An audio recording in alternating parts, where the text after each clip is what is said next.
ओम नमः शिवाय। आइए सुनते हैं सावन के महीने में शिव पार्वती की विवाह की कथा।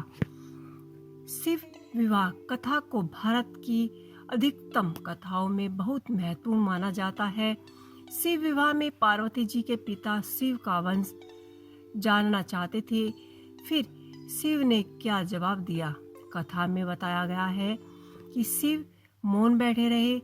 शिव के पिता ने सोचा पार्वती के पिता ने सोचा कि ये अपने कुल वंश के बारे में नहीं जानते। आइए पढ़ते हैं कथा। भगवान शिव और पार्वती की शादी बड़े ही भव्य तरीके से आयोजित की गई थी। पार्वती की तरफ से कई सारे उच्च कुलों के राजा, महाराजा और शाही रिश्तेदार इस शादी में सम्मिलित हुए, लेकिन शिव की ओर से कोई नहीं रिश्तेदार नहीं था, क्योंकि वे किसी भी परिवार से ताल्लुक नहीं रखते थे। भगवान शिव की शादी में आए हर तरह के प्राणी। जब शिव और पार्वती जी का विवाह होने वाला था तो एक बड़ी सुंदर घटना घटी। उनकी शादी बहुत ही भव्य पैमाने पर होने वाली थी। इससे पहले ऐसी शादी कभी किसी ने नहीं देखी। शिव जो दुनिया के सारे तेजस्वी प्राणी थे, एक दूसरे प्राणियों को अपने जीवन का हिस्सा बनाने वाले थे। उनकी शादी में बड़े से बड़े, छोटे से छोटे लोग शामिल हुए। जब शिव और पार्वती का विवाह होने वाला था तो एक बहुत ही सुंदर घटना घटी।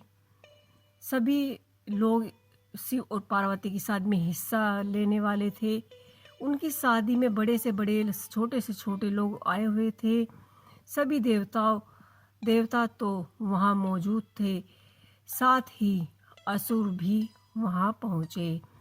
आमतौर पर जहाँ देवता जाते थे वहाँ असुर आने से मना कर देते थे, और जहाँ असुर जाते वहाँ देवता नहीं जाते थे।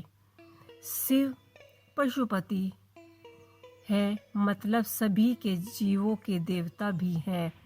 तो सारे जानवर, कीड़े मकोड़े, सारे जीव उनकी शादी में उपस्थित हुए।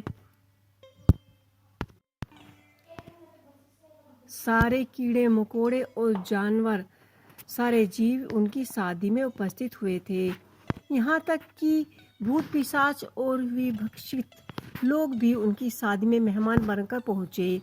उनके आपस में बिल्कुल नहीं बनती थी, मगर यह तो शिव का विवाह था, इसलिए उन्होंने अपने सारे झगड़े भूलकर एक बार एक साथ आने का मन बनाया।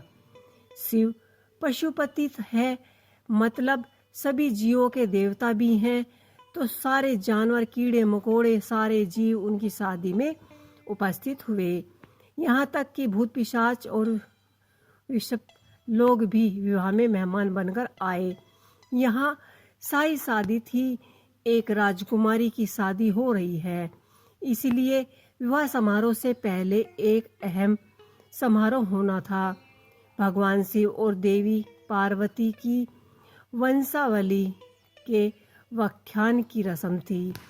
वर वधू दोनों की वंशावली घोषित की जानी थी। एक राजा के लिए उनकी वंशावली सबसे अहम चीज हो जाती है, जो उसके जीवन का गौरव होता है। तो पार्वती की वंशावली का व्याख्यान खूब धूमधाम से किया गया। यह कुछ देर तक चलता रहा। आखिर अब उन्होंने वंशावली का व्याख्यान खूब धूमधाम से किया। यह कुछ देर तक चलता रहा। आखिरकार जब उन्होंने अपने वंश के गौरव का व्याख्यान खत्म किया तो वे उस ओर मुड़े जिधर शिवजी बैठे हुए थे। सभी अतिथि इंतजार करने लगे कि वर की ओर से उठकर शिव के वंश का गौरव के बारे में कौन बोलेगा, मगर किसी ने एक शब्द भी नहीं बोला। कहा, वधू का परिवार ताज्जुब करने लगा, क्या उसके खानदान में कोई ऐसा नहीं है जो खड़ा होकर उसके वंश की महानता के बारे में बता सके? मगर बकाए कोई नहीं था।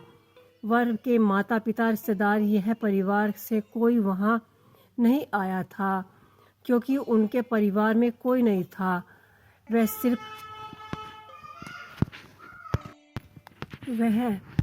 सभी अपने साथियों गणों के साथ ही आए थे, जो व्रत जीवों की तरह दिख रहे थे। वे इंसानी भाषा तक नहीं बोल पाते थे और अजीब से बेसुरी आवाज़ें निकाल रहे थे। वे सभी नशे में चूर विचित्र अवस्था में लग रहे थे।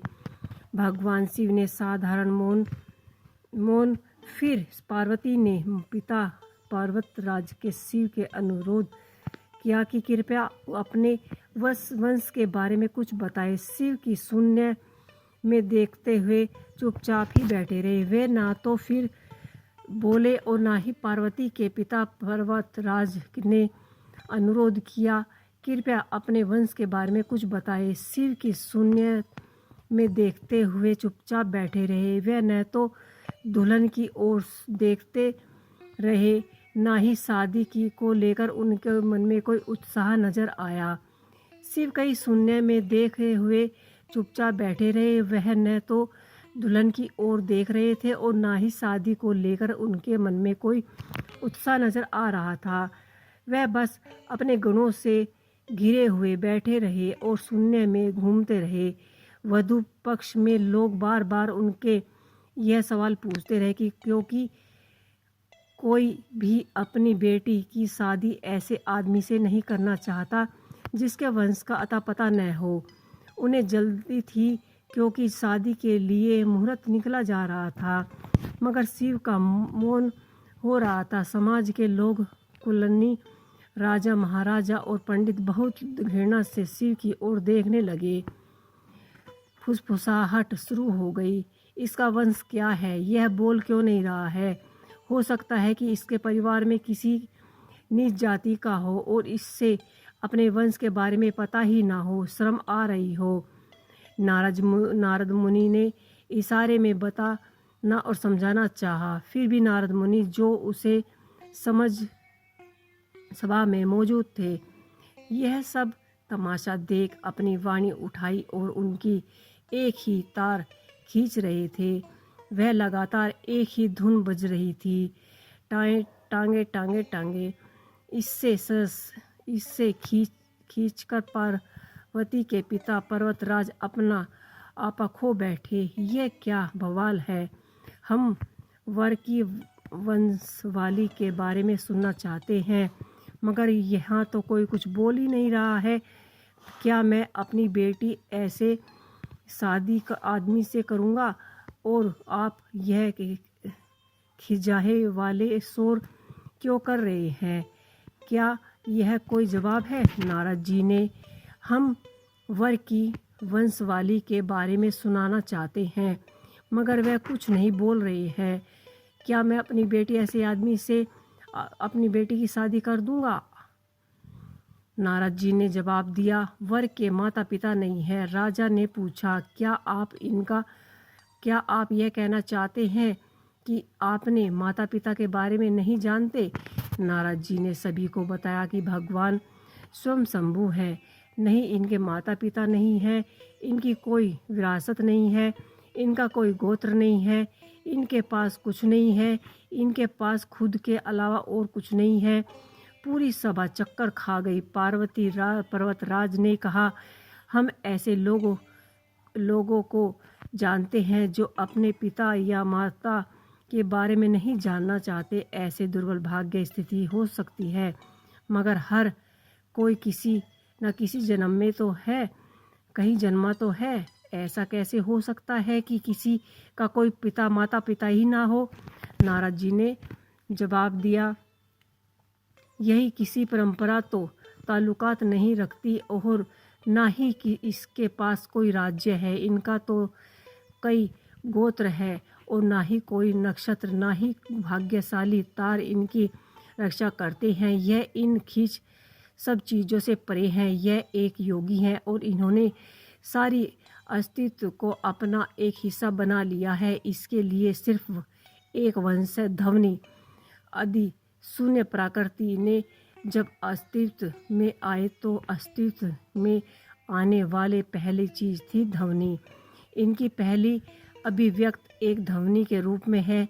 ये सबसे पहले एक ध्वनि के रूप में प्रकट हुए, इसके पहले कुछ भी नहीं है। यह आवाज़ का ही एक तार खींच रहे हैं। तो ये थी शिव और पार्वती की शादी का समारोह। शिव और पार्वती की शादी कैसे हुई, शिव और